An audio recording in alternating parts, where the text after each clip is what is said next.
Hello student, welcome to study with Shatarupa. तो last क्लासे आमी स्पार्मेटोजेनेसिस सम्पर्के पढ़िয়েছি। आशा करी क्लासटा तोमाদের ভালো লেগেছে। तो আজকের ক্লাসে আমি উজেনেসিস সম্পর্কে পড়াবো। যদিও এইগুলো আমি আগে পড়িয়ে দিয়েছি, তাও ক্লাসগুলো দেখো, অনেকটা কনসেপ্ট ক্লিয়ার হয়ে যাবে। তো উজেনেসিস কি? উজেনেসিস হচ্ছে ডিম্বাণু উৎপাদন প্রক্রিয়া, মানে যেই প্রক্রিয়ায় ডিম্বাণু তৈরি হয় তো সেটাকে বলা হয় ওজেনেসিস। কেমন? কোথায় হয় জিনিসটা? না ফিমেল বডির ওভারি আছে, তার মধ্যে জিনিসটা ঘটে। তো ডিরেক্ট ওজেনেসিস পড়ার আগে আমি কিছু ছোট ছোট জিনিস বলে দিই। তো তোমরা জানো ওভারি কোথায় থাকে? না, যে পেলভিক ক্যাভিটি আছে সেই পেলভিক ক্যাভিটির জরায়ু দুপাশে ওভারি থাকে। ঠিক আছে? তো এই ওভারির চারিদিকে, মানে ওভারির একদম বাইরের যে লেয়ারটা থাকে সেটাকে বলা হয় জার্মিনাল এপিথেলিয়াম। ওকে, জার্মিনাল এপিথেলিয়ামের ঠিক নিচে যে একটা স্তর থাকে, মানে বলতে পারো শ্বেততন্তু স্তর, সেটাকে বলা হয় টিউনিকা অ্যালবুজিনিয়া। ঠিক আছে? বা শ্বেত আবরক। এবার এই টিউনিকা অ্যালবুজিনিয়ার সাথে আর একটা তোমার তরলের একটা স্তর থাকে, সেটাকে বলা হয় স্ট্রোমা, যেখানে তোমার কে থাকে না? গ্রাফিয়ান ফলিকল, এছাড়াও তোমার রক্তবাহ স্নায়ু, লসিকাবাহ ইত্যাদি থাকে। ঠিক আছে? এবার এই যে গ্রাফিয়ান ফলিকলের কথাটা আমি বললাম, তো কি থাকে না তোমার স্ট্রোমার মধ্যে কিছু প্রাইমারি ফলিকল থাকে। ঠিক আছে? যেগুলো ইম্যাচিওর অবস্থায় থাকে। তো যে এফএসএইচ হরমোন আছে পিটুইটারি থেকে খরিত হয়, ফলিকল স্টিমুলেটিং হরমোন, সেই হরমোনের প্রভাবে এইগুলো ধীরে ধীরে কি হয় না, প্রাইমারি ফলিকলগুলো ধীরে ধীরে ম্যাচিওর ফলিকলে পরিণত হয়। ঠিক আছে? ম্যাচিওর ফলিকলে পরিণত হয়ে সেটা কি তৈরি করে না? ওগোনিয়াম তৈরি করে, যেটা একটা ডিপ্লয়েড সেল। আমরা স্পার্মেটোজেনেসিসের ক্ষেত্রে পড়েছিলাম না, স্পার্মাটোগোনিয়াম তৈরি হয়। ঠিক সেরকমই এই ফিমেল বডিতে, মানে উজেনেসিসের ক্ষেত্রেও কিন্তু ওগোনিয়াম তৈরি হয়, যেটা একটা ডিপ্লয়েড সেল। দেন ওখান থেকে তোমার আস্তে আস্তে তোমার একটা পরিণত ডিম্বাণু তৈরি হয়। ঠিক আছে? তো আর যখন তোমার ওগোনিয়ামটা তৈরি হয়, তারপর সেই প্রসেসটা নিয়ে যেতে তোমার দুটো হরমোন কাজ করে। ঠিক আছে? একটা হচ্ছে জিটিএইচ গোনাডোট্রফিক হরমোন, আর হচ্ছে এলএইচ হরমোন। ঠিক আছে? তো তোমরা জানো বয়ঃসন্ধির আগে ডিম্বাশয় কোনো ডিম্বাণু তৈরি হয় না। তো ঋতুচক্রের মানে আফটার পিরিয়ডস এই জিনিসগুলো হয়। ঠিক আছে? তো তাহলে কি বললাম না, ওগোনিয়াম ফার্স্টে তৈরি হয়। ঠিক আছে? ওই ম্যাচিওর ফলিকলগুলোই কি হয় না, তোমার ওগোনিয়াম তৈরি করে। তাহলে ফার্স্ট স্টেপ হচ্ছে ওগোনিয়াম। এবার এই যে ওগোনিয়াম তৈরি হলো, এটা তাহলে কি একটা ডিপ্লয়েড সেল। এটা প্রথম মাইটোসিস পদ্ধতিতে মানে ডিভাইড হয়। ঠিক আছে? মাইটোসিস পদ্ধতিতে ডিভাইড হয়ে কি তৈরি করে না, প্রাইমারি ওসাইট তৈরি করে।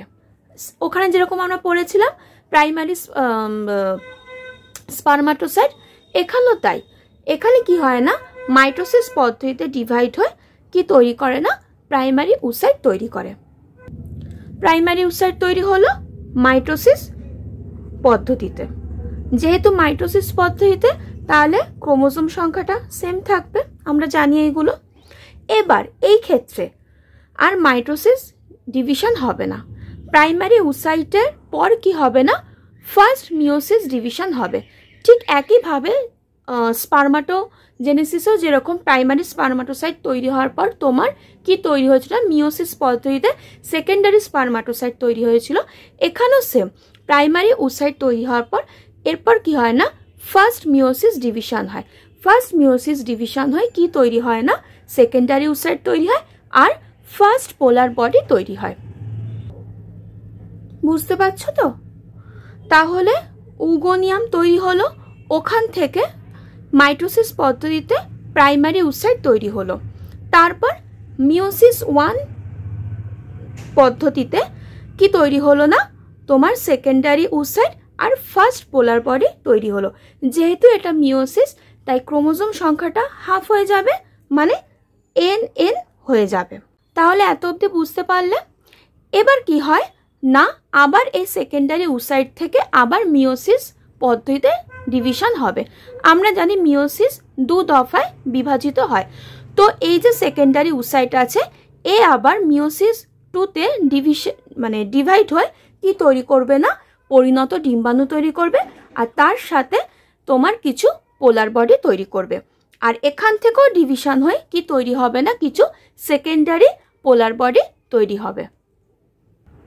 তাহলে দেখো কি হলো, মিওসিস 2তে ডিভাইড হয়ে সেকেন্ডারি উসাইট থেকে ম্যাচিওর এগ তৈরি হলো, আর তোমার এখান থেকে আবার কিছু সেকেন্ডারি পোলার বডি তৈরি হলো। ঠিক আছে, যেহেতু ম্যাচিওর এগ মিওসিসে ডিভাইড হয়েছে, তাহলে আমার এখানে ক্রোমোজোম সংখ্যাটা N থাকবে। ঠিক আছে, এবার এই যে ম্যাচিওর এগ তৈরি হয়ে গেল, এটা তারপর চলে যাবে তোমার ফ্যালোপিয়ান টিউবে আর ওয়েট করবে ফার্টিলাইজেশনের জন্য।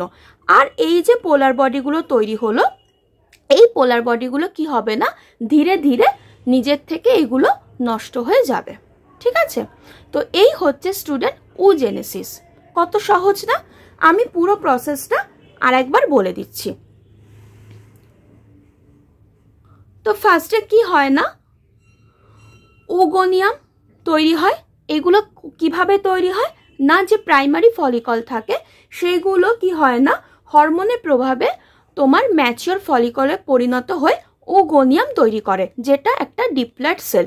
তারপর সেখান থেকে প্রথম মাইটোসিস পদ্ধতিতে ডিভাইড হয়ে প্রাইমারি উসাইট তৈরি করে। যেহেতু মাইটোসিস তাই ক্রোমোজোম সংখ্যাটা সেম সেম থাকে। এরপর এখান থেকে এই পর্যায়ে মিওসিস ডিভিশন হয়।